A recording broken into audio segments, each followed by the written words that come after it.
Bom dia, aqui vamos falar sobre os distúrbios polares da rede elétrica, da disciplina Eficiência e Gestão Energética, da professora Alana Branco, e os alunos são Arquimedes, Guilherme, Jair, Jorge e Pedro. Mas para dar a introdução sobre esse assunto, sobre o nosso trabalho, a gente tem que entender o que é o distúrbio da rede elétrica, né? Ou seja, são quando a rede elétrica não disponibiliza, não distribui da maneira adequada o nosso a nossa energia, né? Ou seja, ela se manifesta quando o equipamento alimentado pela rede elétrica deixa de funcionar normalmente. Então, a rede elétrica ela ou está entregando abaixo ou está entregando demais e pode ocasionar queima de objetos, queima de equipamentos, essas coisas. E para dar uma introdução sobre esse assunto, a gente vai falar qual é o grande, vamos dizer assim, o grande personagem dos distúrbios elétricos na rede elétrica, né? Que é a variação de tensão. Então, a tensão tem que ser mantida dentro de determinados padrões. E quando ocorre problema na rede elétrica, ela não é integrada, entregada do jeito certo. Ou seja, ela pode ser entregada com tensão muito maior do que deveria, ou uma tensão muito menor do que deveria. Isso com certeza vai prejudicar os equipamentos elétricos da residência, se for indústria, da indústria.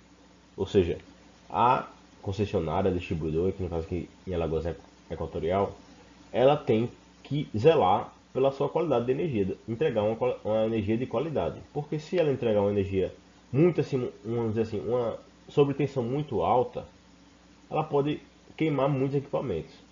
E pela legislação, pelas regras da ANEEL, a distribuidora tem que ressarcir os clientes. Ou seja, vai ser um prejuízo tanto para o cliente, tanto para a Equatorial, para a distribuidora que vai ter que arcar com problemas de queima de equipamentos e também trocar a fiação, que ela vai ser obrigada a trocar a fiação de qualquer jeito. Então, ou a fiação ou alguns equipamentos, tipo fusíveis ou transformadores mesmo que estão defasados. Então, é muito importante ter esse controle. Por isso que é de suma importância acompanhar se a sua casa está com uma tensão muito alta ou está com tensão muito baixa. Também é um problema muito comum. A tensão está abaixo do normal e os equipamentos não atuam do jeito que deveria. Atuam muito abaixo. Tem um exemplo muito bom. Se você pegar um ventilador que é 220, ele funciona a 220 volts. E você ligar numa tomada 110, ele vai ligar. Só que ele vai rodar bem devagarinho. Então, isso seria a subtensão, com a tensão abaixo do que deveria para o bom funcionamento do equipamento, né? E a duração é muito importante. A duração pode interferir ou não nos equipamentos e quanto a maior duração dele, no caso, a qualidade de vida do equipamento. E os distúrbios são separados em dois tipos de distúrbio, de curta duração e de alta duração. E o de curta duração são divididos em três: instantâneo, momentâneo e temporário.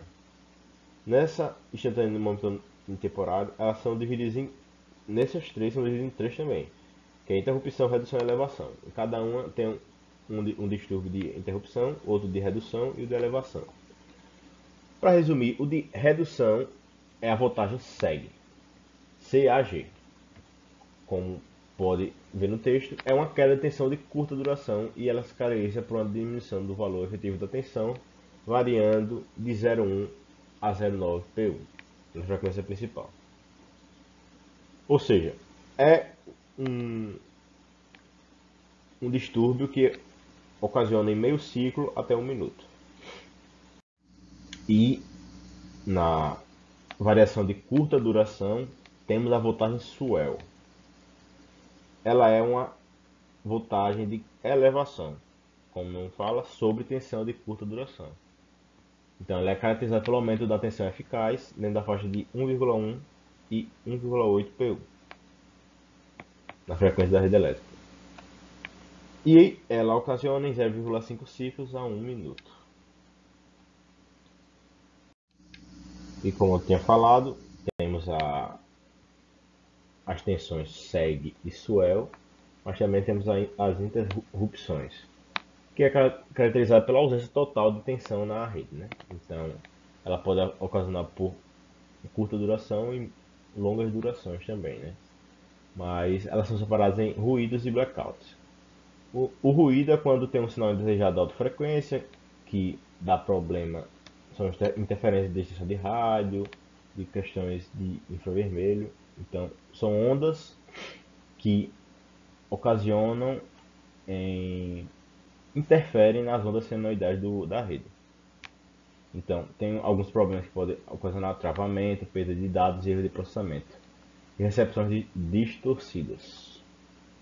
Também temos o blackout, que é muito conhecido, acho que todo mundo já ouviu falar, que é uma interrupção total da energia elétrica. Ou seja, quando tem um blackout, quando falar teve um blackout, é quando tem uma interrupção total na cidade, ou no estado, ou até no país, que já teve um grande apagão, né?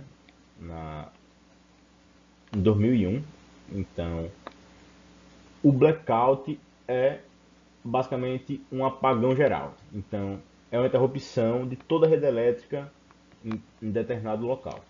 E geralmente dura muito tempo. Então, o blackout, inclusive, tem uma série de TV que é do século XXI, é nova, que é Todo Mundo Deu Chris. Eles dão um exemplo muito legal de blackout na década de 80 em Nova York. Que quando tinha blackout em Nova York, as pessoas não podiam sair de casa, porque ou podiam ser assassinadas, que era um lugar, até hoje é um lugar muito violento, mas na década de 80 ainda era ainda maior. Então o blackout em Nova York tinha muito mais consequências do que apenas uma interrupção, questão de perda de equipamentos. Então o blackout ocasionava muito mais violência, pessoas não podiam sair na rua, podiam ser violentadas, podiam ser mortas. Então é um problema muito sério, por isso que as distribuidoras têm que ter esse cuidado para não ocorrer um blackout. Inclusive teve esse ano, 2023, um apagão, um blackout mesmo, foi mais ou menos uma hora e pouca. Aqui no teve um problema no sistema interligado, né? Sistema interligado nacional, o SIM. Então teve um problema no norte, no nordeste, teve até questão do sudeste. Então aqui na cidade de Maceió teve apagão, mas como foi pelo dia não teve esse problema da violência, né? Tanto, né? Então é muito importante ter isso em mente, que as distribuidoras e as transmissoras têm que ter muito cuidado, porque um blackout pode ter causas ainda maiores do que apenas equipamentos elétricos, né? E a interrupção, como eu já tinha mencionado, ela é separada em momentânea, temporária e longa duração. Então, momentânea é quando tem aquela queda de energia que só a luz pisca assim. Realmente é mais comum essas interrupções momentâneas, que ela dá uma piscada, a sua energia cai e volta no mesmo instante. A temporária, que é entre 3 segundos e 1 minuto, essa geralmente é com a baixa de tensão ou uma tensão muito alta, que a rede cai e depois volta um pouco menos de 1 minuto. E de longa duração, que são maiores de 1 minuto. Essas realmente é quando é questão de fusíveis, proteção na rede ou até um blackout, como eu tinha mencionado. E como já estou falando há muito tempo já sobre esses distúrbios, sobre tensão, subtensão, o que seria, né? Então, aqui esse slide fala um pouco melhor sobre o que eu estava falando. A subtensão é caracterizada por um aumento efetivo da tensão superior a 110% da frequência fundamental.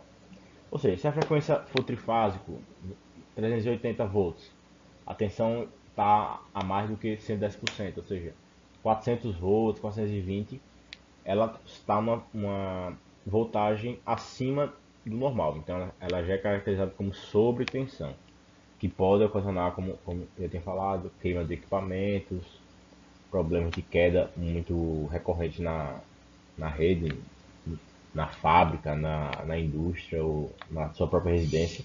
E a subtensão é quando a tensão de RMS é menor do que 90% da frequência fundamental.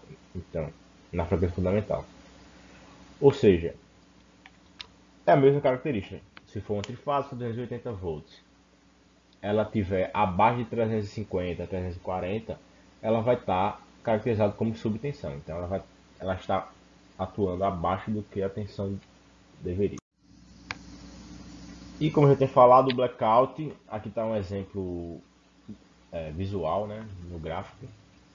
A falta de energia elétrica fornecida para funcionária seja por minutos, horas, enfim. Então, um exemplo, colapso do sistema ocasionou a interrupção dos equipamentos pela rede elétrica e com isso aparelhos essenciais como servidores de extensão de vida e demais cargas críticas.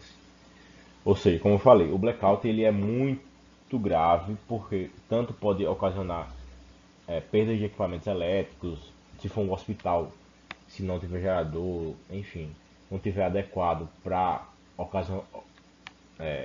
ocasiões de blackout, ele pode prejudicar vidas, pode pessoas morrerem.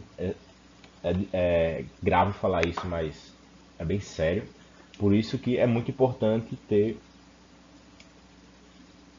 um controle muito maior sobre os blackouts, que são, vamos dizer assim, a maior consequência que as interrupções podem causar na vida da gente, né, da sociedade.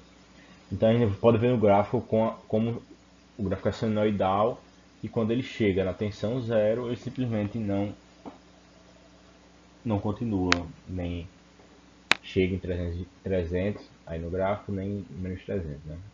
Então a senoide simplesmente se interrompe e fica na tensão zero.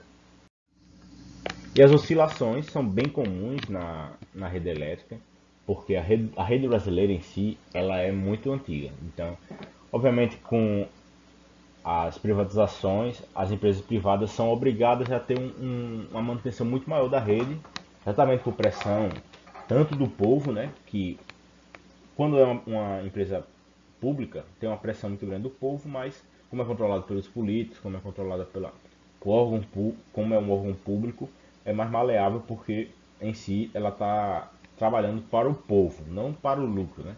Então quando é empresa privada, ela só está beneficiando do lucro, então a Anael, os órgãos competentes sempre entram em cima das distribuidoras para ter uma energia de qualidade, como eu falei, para evitar muitas perdas, tanto materiais como humanas, né? Então, as oscilações são muito comuns na rede, porque a rede elétrica é uma rede antiga, a rede brasileira. Então, como o gráfico pode ver, pode ter a tensão, ela aumenta, se chama oscilação, porque a tensão aumenta independente do tempo. Ou seja, você está no dia e do nada tem muita energia, como já tinha comentado, tem muita energia solar na rua, enfim, deu meio dia, bum, oscilação, a tensão sobe.